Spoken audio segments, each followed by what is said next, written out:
여러분 안녕하십니까? 네, 오랜만에 뵙습니다. 오늘 제가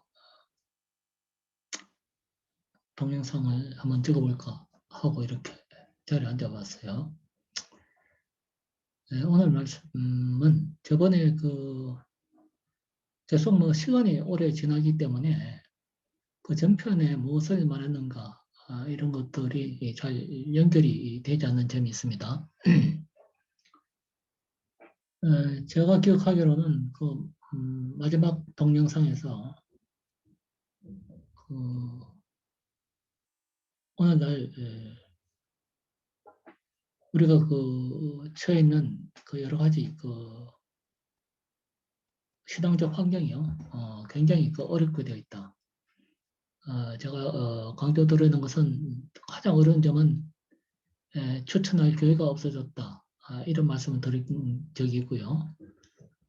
그 다음에는 성도들이 지금은 스스로 하나님의 계시를요, 스스로 파악하고 스스로 구원의 길을 모색하는 그런 굉장히 절박한 신앙 환경에 처해 있다. 이런 걸 말씀드렸습니다. 그것은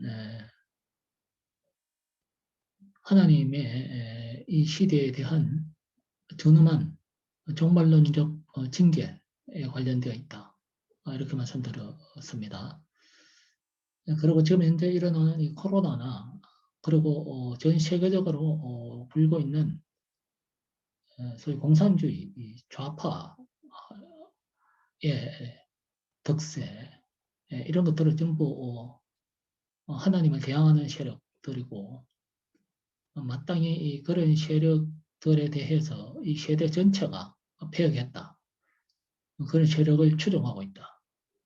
그래서 지금은 하나님께서 큰 징계를 내리시고 있다. 이렇게 보는 것입니다. 그런데 오늘 말씀드릴 것은요. 그래서 그들은 목사라고 하면서 성도라고 하면서요. 전혀 구원받는 조건에 합당하지 못한 사고방식, 판단, 분별력을 가지고 있습니다. 그래서 그들은 대인교회 목사가 되면요. 자기들은 구원받을 줄 믿고 있어요. 구원의 문제는 제가 말씀드리면 그러면 말하는 당신은 구원에 그렇게 확신이 있는가? 이렇게 당연히 묻겠죠. 구원의 문제는 그 누구도 이렇게 너가 구원받았다. 나는 구원받았다. 또는 너는 구원에 실패했다. 이렇게 말할 수는 없습니다. 그것은 전적으로 하나님의 주권에 관계된 문제이기 때문에 그렇고, 그러나 우리가 최소한 성경에서 말하는 구원의 여러 가지 하나님께서 허락하신 조건들은 우리가 이야기는 할 수가 있죠. 자, 그런 의미에서 오늘의 이 구원의 문제가요 굉장히 심각합니다. 그래서 저는 제가 신앙을 처음 시작할 때만 하더라도요 다 믿으면 구원 받는 줄 알았습니다. 그러나 점점 제가 이렇게 하나님과 예수님에 대한 또 성경에 대해서 쭉 이렇게 묵상하고 또 공부하면 할수록 구원이 그렇게 만만치 않습니다. 그렇게 쉽게 얻어지는 것이 아니에요. 그래서 그 성경에서는 그것을 남은 자라고 합니다. 렘넌트. 남은 자들이 점점 적어지고 있어요. 그래서 오늘 교회는 이렇게 말하죠. 우리 교회가 잘못해서 젊은 사람들이 이 교회에 오지 않는다. 그래서 우리가 교회가 굉장히 현대주의에 좀 이렇게 새로운 문화에 교회가 적응함으로써 더 많은 사람을 구원으로 이끌 수 있다. 이렇게 주장합니다. 그러나 그것은 완전히 오류입니다. 그거는 그렇게 우리의 힘으로 이렇게 우리가 뭐 어떻게 뭘 어떤 행위를 바꾸거나 교회 환경을 바꾼다고 했어요. 구원을 이렇게 마음대로 우리가 창조해내거나 만들어내거나 이끌거나 하는 문제는 아닙니다. 결국 마지막에 가면요. 제가 오늘은 그 얘기를 안 하겠습니다만은요. 행위구원이냐 또는 믿으면 인신칭의적 구원이냐 이게 기글되고요. 더 깊이 들어가면요. 예정론이냐 자유의지론이냐에 귀착됩니다. 그러나 자유의지론자라고 해서 다 구원에 실패하는 것이 아니고요. 저는 예정론에 서 있습니다. 그런 또 하나는 그 예정론을 믿는다고 해서 또 다 구원에 성공하는 것도 아닙니다. 그런 것은 어떤 의미에서는 굉장히 우리로서는 알 수 없는 어떤 큰 하나님의 예비하심이 있기 때문에 그런 하나의 시당 고백 가지고 구원이 결정되지는 않습니다. 그렇게 보아지는 것이죠. 그러나 오늘날에 구원을 받는 자들이 굉장히 희소하게 됐다는 것은요. 그 구원에 실패하는 자들의 어떤 전형적인 습관이나 사고방식의 틀이 존재한다 이렇게 보여지는 것이죠. 그런 자들은요 이상하게요 굉장히 유사한 그런 누가 가르쳐주거나 누가 인도하지도 않았음에도 불구하고요 목소리가 거의 같고 사고방식이 유사하고 말하는 것이 비슷비슷해요. 아주 무서운 일입니다. 그 참 무서운 일이죠. 왜냐하면 서로 생활 환경도 다르고 성경 환경도 다르고 시대도 다르고 또 우리가 그 여러 가지 국적도 다르고 공간과 시간이 서로 다르게 배치되어 있습니다만 그들이 하는 행동은 거의 다 똑같은 행동을 보입니다. 구원받는다고 믿어지는 분들도요 거의 유사한 같은 패턴을 보여줘요. 그것이 무슨 합의된 교제에 의해서 이끌려지는 것도 아니고 어떤 매뉴얼이 있는 것도 아님에도 불구하고요. 어떤 왜 그런 유사성을 보이는 건가? 이게 아주 무서운 점이죠. 그게 왜 그런가? 결국 그것은 미혹에 관련되어 있습니다. 미혹이요. 미혹당했다. 미혹은요, 전 시대적으로 다 미혹당합니다. 그러므로 그들 행동은 유사하거든요. 미혹당한 자들의 행동은 유사하고 발언도 유사하고 사고방식 패턴도 유사합니다. 제가 오늘 말씀드리고 싶은 것은요. 오늘 또 시계를 좀 봐야겠습니다.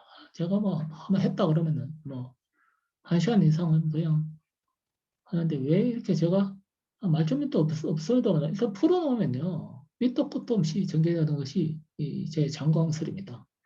참 고쳐야 되는데 이것이 왜 그런가 하면은 머리가 조직적이지 않기 때문에 그래요.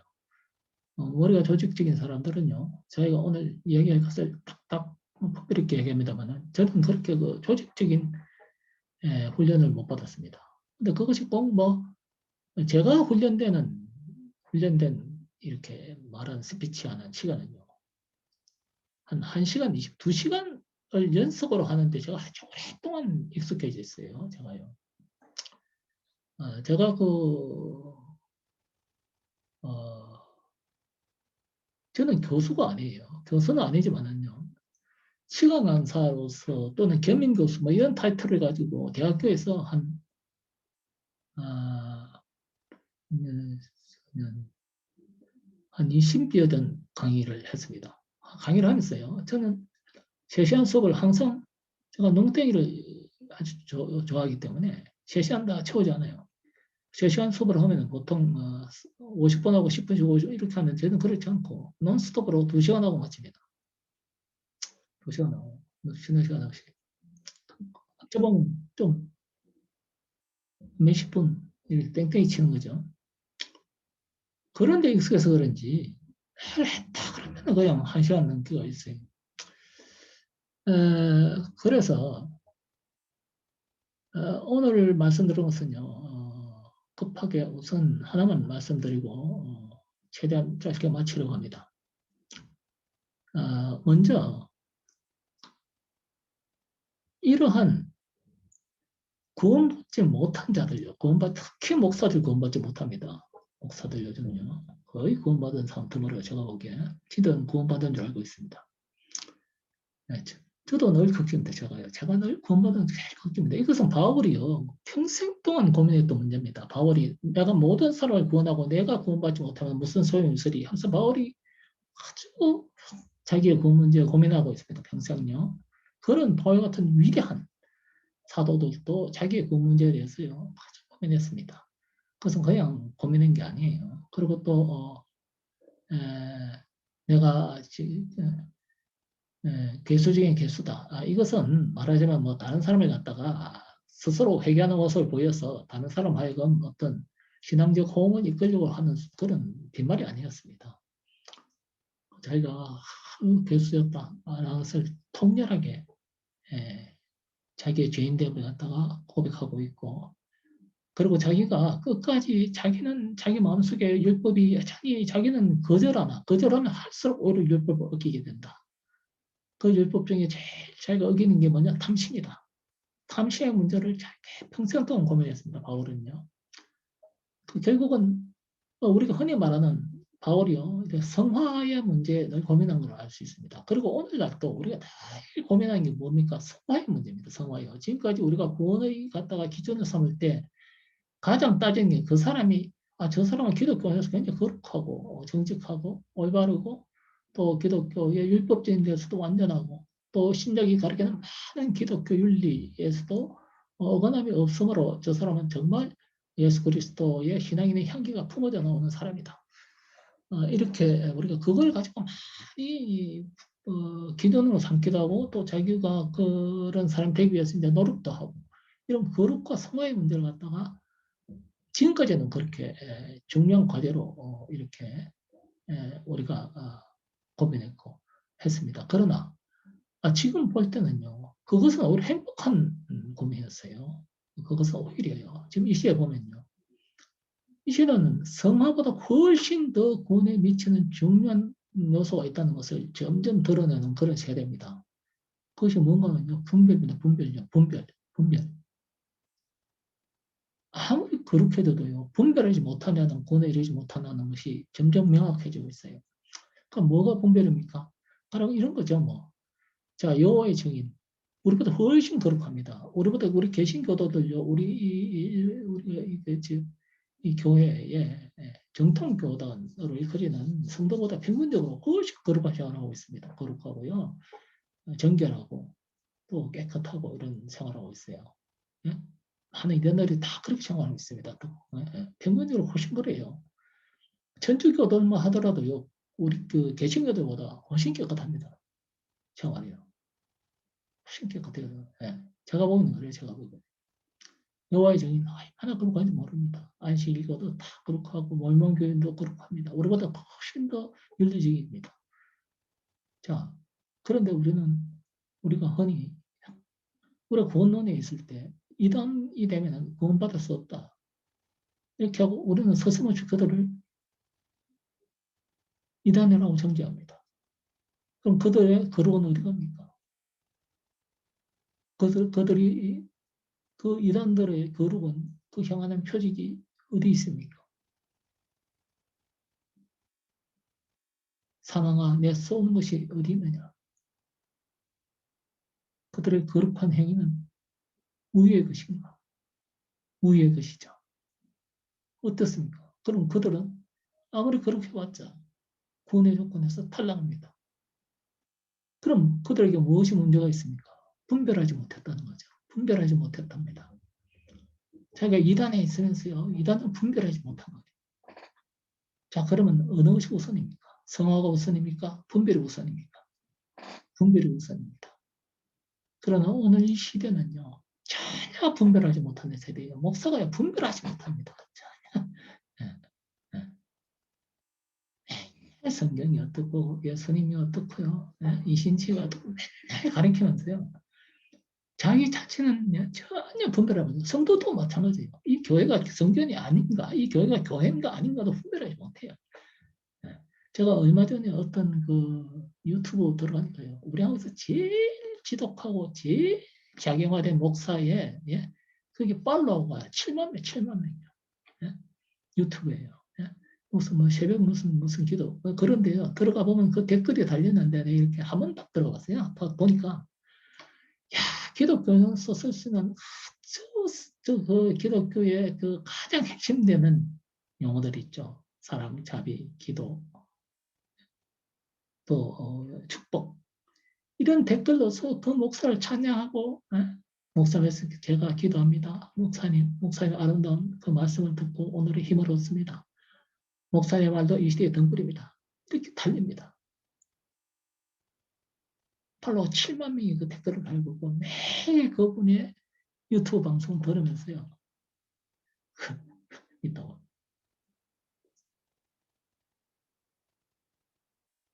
그분은 공산주의를 추종합니다. 그 목사가요. 공산주의하고 이 민주주의 구분이 없어요. 저희 가장 좌파적이고 586 세대로서요. 이 시대에 아주 미혹된 영에 사로잡힌 자입니다.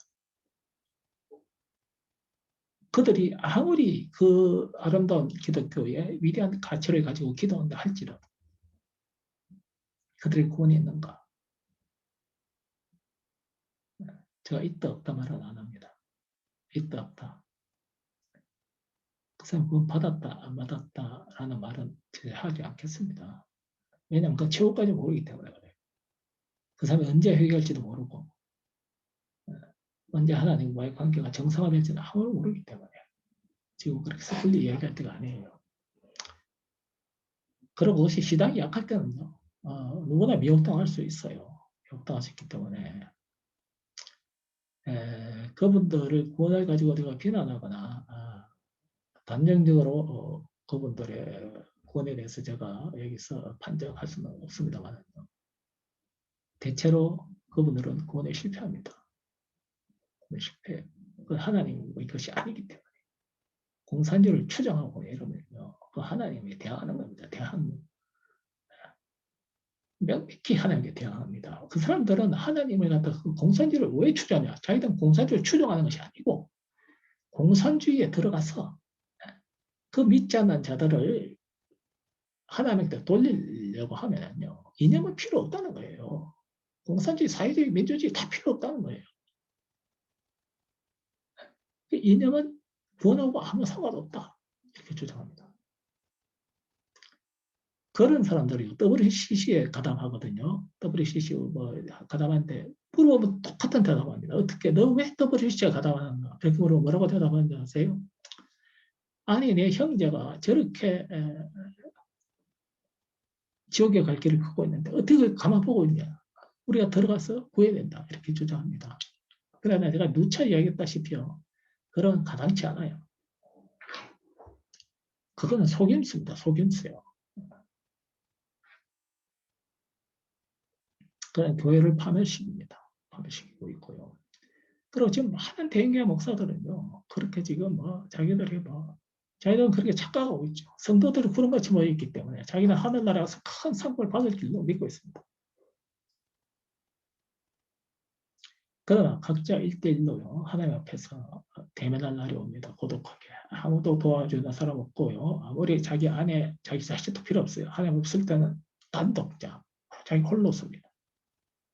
외롭게. 무섭죠. 어떤 도덕자도 어떤 그 사회적 어떤 제도적 장치에도 의존함이 없이요. 실존으로 하나님과 대면해야 됩니다. 자기가 갖고 있었던 모든 자기의 과거와 함께 자기의 일생을 가지고 합니다. 그래서 성화라는 것은 우리가 지금까지 제가 오랫동안 아니지만 이렇게 깊이 나름대로 어떻게 하면 알아보려고 노력한 결과에 하면 성화는 굉장히 이 폭이요. 그렇게 진폭이 비슷비슷한 인간들이요. 희한하게. 아무리 위대한 교사라고 할지라도 아무리 위대한 목사라고 할지라도요. 여러 가지 있잖아요. 위대한 목사들요. 위대한 목사들 우리가 이름만 대면 아는 많은 목사들의 그 인격적 진폭이나 절의 성대나 유교의 도덕군자나요. 그 어떤 그 도덕적인 그 진폭이 그렇게 크지를 않아요. 그 거룩함을 가지고는요. 구원의 어떤 그 차별화를 이룰 수가 굉장히 애매한 것이요. 성화의 개념입니다. 성화의 개념이에요. 그러나 단박에 알 수 있는 것은요. 분별입니다. 분별요. 단박에 알아. 1초 만에 알 수 있어요. 이단에 가면 안 된다. 공사지 추정은 안 된다. 1초만 알고 있어요. 이 중도의 입장 취해도 안 됩니다. 지금 많은 목사들이 중도를 취해요. 중도요. 그거는 좌파하고 똑같습니다. 똑같아요. 야로나 오로나 치우치지 말자 이러면서요. 그거는 좌파의 변형된 모습입니다. 아직 분별이 없는 거죠. 이 시대에 대해서 전혀 분별을 못합니다. 제일 문제가요. 이 시대에 종교적 상황도 분별을 못하고 그 시대의 정치적 상황, 문화, 경제적 상황을 분별을 못해요. 또 왜 그런가? 그러나 구원받은 사람들은 이상하게요. 경적을 공부하지 않고서도 그 시대의 경제가 하나님의 어떤 그 뜻에 부합해서 움직이는가? 이걸 저절로 알 수 있습니다. 저절로. 왜 그런가? 그 비밀이 성령이 우리한테 내재하고 있다.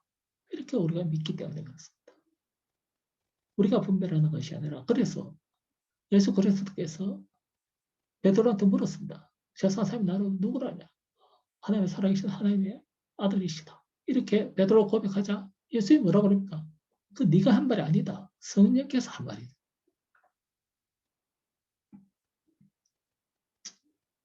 베드로만 하더라도요. 옛날에 예수님을 세 번 부인할 때 베드로와 사도행전에서 예루살렘 교회에서 그 마가의 다락방 앞에서 또 3천 명, 5천 명을 모아놓고 설교할 때 베드로는 완전히 다른 사람입니다. 우리는 그 비밀이 그때 베드로의 넌센스라는 것은요 굉장히 코믹하거든요. 예. 코믹한 넌센스가 계속 그 복음서에서 계속 베드로의 넌센스가요. 마치 코미디언처럼요. 그래서 예수한테 많이 혼도 나오고 하죠.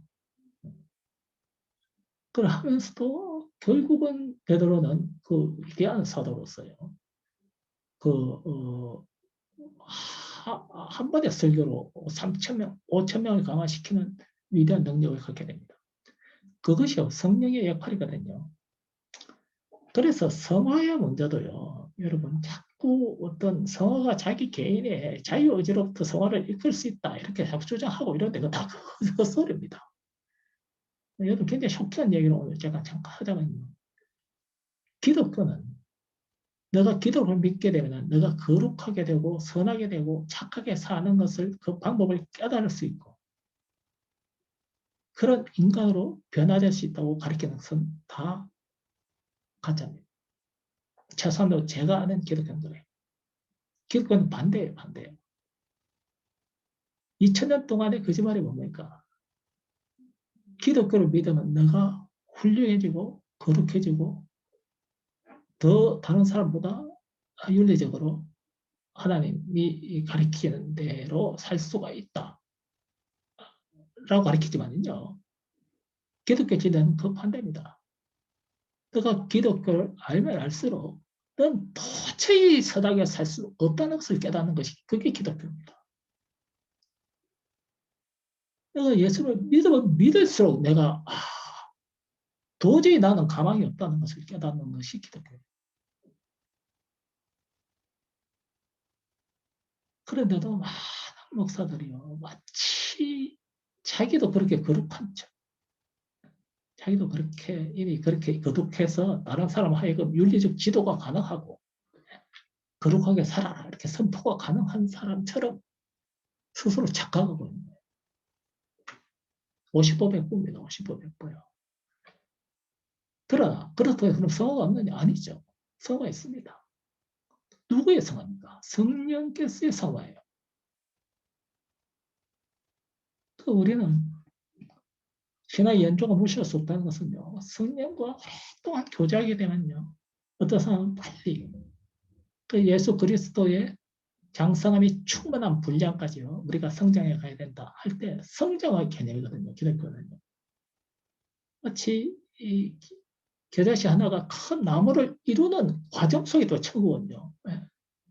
나무가 꽃이 피고 하는 과정에서의 천국 그 동태적 개념이란 말이에요. 정태적이다 이런 어떤 그 횡단적 개념이 아니고 통시적 개념이면서 끊임없이 다이나믹하게 움직이는 구원을 이루어 나가는 과정이란 말이에요.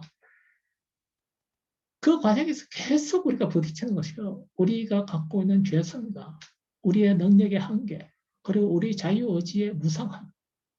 자유의지라는 것이 얼마나 보잘것없고 우리가 결단이라는 것이 얼마나 헛된 수고이며 그러므로 우리가 끊임없이 바울은 뭐라고 하잖아요. 선하라가 아니고요. 성령 충만하라 하고 가리키는 것은요. 성령의 얻어라. 선행을 성령의 얻어라. 함부로 사랑을 이야기해야 돼요. 사랑은요. 우리가 사랑하는 게 아니고요. 사랑에는 반드시 잘 읽어보세요. 사랑 나오면 그 앞에 아파트가 붙는 말이 있습니다. 예수 그리스도가 너를 사랑하듯이 너도 사랑하라. 단서가 있어요. 하나님 너를 사랑하듯이 너도 하니까 너도 사랑하라. 단서가 있잖아요. 너 자신 혼자 자유의지로 사랑할 수 없습니다. 그러나 하나님 예수께서 먼저 나를 하나님께서 내가 택하기 전에 먼저 나를 사랑하셨기 때문에 너가 그것을 보고 사랑하라. 우리가 그냥 사랑하면 우리 미치는 사람이에요. 그렇잖아요. 손해보잖아요. 내가 사랑하고 저 사람 나를 사랑 안 하면 항상 미치지만 그 보정을 누가 씁니까? 하나님이 나를 먼저 사랑했기 때문에 A한테 받아서 B한테 A 사랑을 전하는 것이 사랑입니다. 그걸 갖다가 마치 자기가 예수가 하나님의 사랑이 우리한테 이전되어서 그 사랑을 다시 전달하는 개념의 사랑이 아니고 자기 스스로 마치 그리고 거룩이라는 것은요 이렇게 구별되는 게 거룩이잖아요. 다 아시죠? 예? 예. 구별되는 것이 거룩이란 말이에요. 예. 이 잔이 술집에 있으면 술잔이지만 교회의 선고가 되면 이것은 그때부터 성배가 되듯이 우리가 구별한단 말이죠. 그래서 이런 구별하고요. 구별하는 것을 배우는 것이 분별입니다. 분별요. 구별하는 것을 아는 것이 분별이라는 말이에요. 그런데 지금은 구별하지 못해요. 사람들이요. 전혀 구별하지 못합니다. 이것은 하나님의 길이다 아니다 구별하지 못해요. 이 경제적 정의가 하나님 것이다 아니다. 이 사법적 정의가 하나님 것이 아니다. 이 체데카가 하나님 것이다. 이 미시파타는 무엇인가? 이 사랑은 무엇인가에 대해서 구별하지 못한단 말입니다. 그래서 이 구원받지 못하는 사람은요, 이 도무지가 어떤 것이 그것도 모르고 그냥 있죠. 뭐 어쩌고 뭐 루이스가 해서 그것이 예? 예. 그런 사람은요 공부를 많이 하면 입에 발설해서는 안 되는 사람들이에요. 구하는 문제에 대해서 그래서 꺼냈다가는 안 됩니다. CS를 흔히 꺼내고 하는데 그러면 안 돼요. 그리고 많은 사람이요 뭐 관상기도니 뭐 영성이니 어쩌고 무슨 하고 뭐 감사 뭐 일기장 맨날 쓰고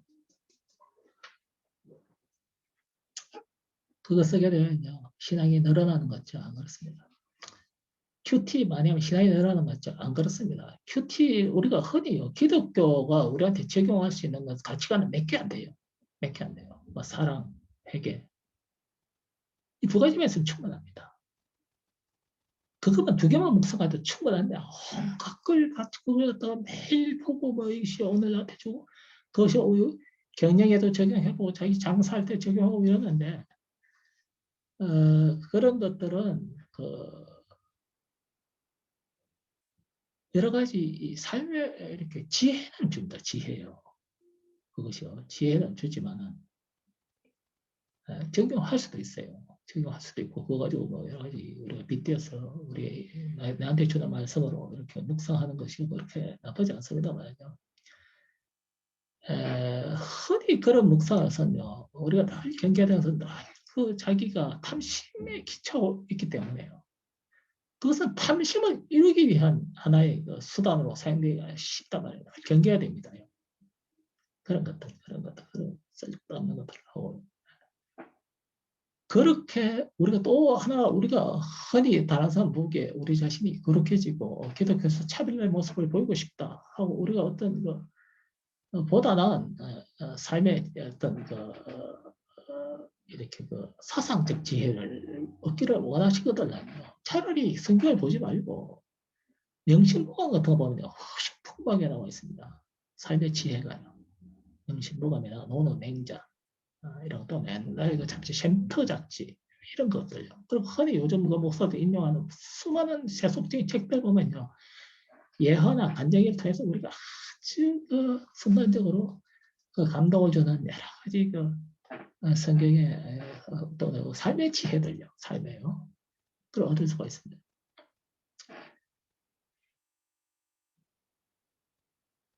그것이 낫지요. 그 성경에서 그러한 삶의 지혜를요. 성경에서 자꾸 찾으려고 하면은요. 그게 자꾸 엉뚱한 곳으로 이끌려간단 말입니다. 그런 것도 있고. 그러니까 여러분 오늘의 결론은 뭐냐면요. 분별하는 게 우선입니다. 성화보다 분별이 우선이에요. 그럼 내가 다니는 교회가 다닐 만한 교회인가? 내가 다니는 저 목사가 들을 만한 설교가 아닌가? 분별하는 게 우선입니다. 그 분별하려면 전에 말씀드렸잖아요. 이제 교회는 어차피 추천을 받는 교회는 이 세상에 자신 있는 교회가 선뜻 떠오르지 않는 이때에 분별하는 건 무엇으로 하느냐? 자기 자신이 성경을 공부하고요. 자기 자신이 교리가 뭐니 스스로 관심을 가지고 꼴을 목사한테 맡기지 말고 일단 자기 스스로가 그 꼴을 준비해야 되는 이런 시대가 왔습니다. 저는 루터의 만인 제사장론을 갖다가 제가 그렇게 전에는 관심을 가지지 않았는데 이 시대에서 점점 이제는 각자가 각자의 제사장에 대해서 각자가 각자에게 설교하는 시대가 드디어 오지 않았는가. 그것은 뭡니까? 우리가 이 교회의 발전적 상황이 아니고 교회의 말세적 상황, 종말론적 상황에 도착했단 말입니다. 드디어. 교회가 우리 신앙을 해결하지 못하는 그런 엄청난 우선 종말론적 환경에 처했다. 그래서 거듭 강조하건대 분별하시기 바랍니다. 분별요. 네. 더 길어지기 전에 오늘 이것으로 마치고 다음에 몇 가지 세부적 사항 가지고 지금 현재 경제적 분별이 굉장히 중요한 두 가지 분별요. 사법적 분별요. 두 가지요. 소위 정의가 뭐냐, 공의가 뭐냐를 갖다가 아는 것이 분별에 굉장히 기초가 되니까 이것은 다음 제가 수요 예배 마치고 나서 한번 만나뵙든지 가까운 시일 내에 다시 만나기로 하겠습니다. 오늘 이것으로 마치죠.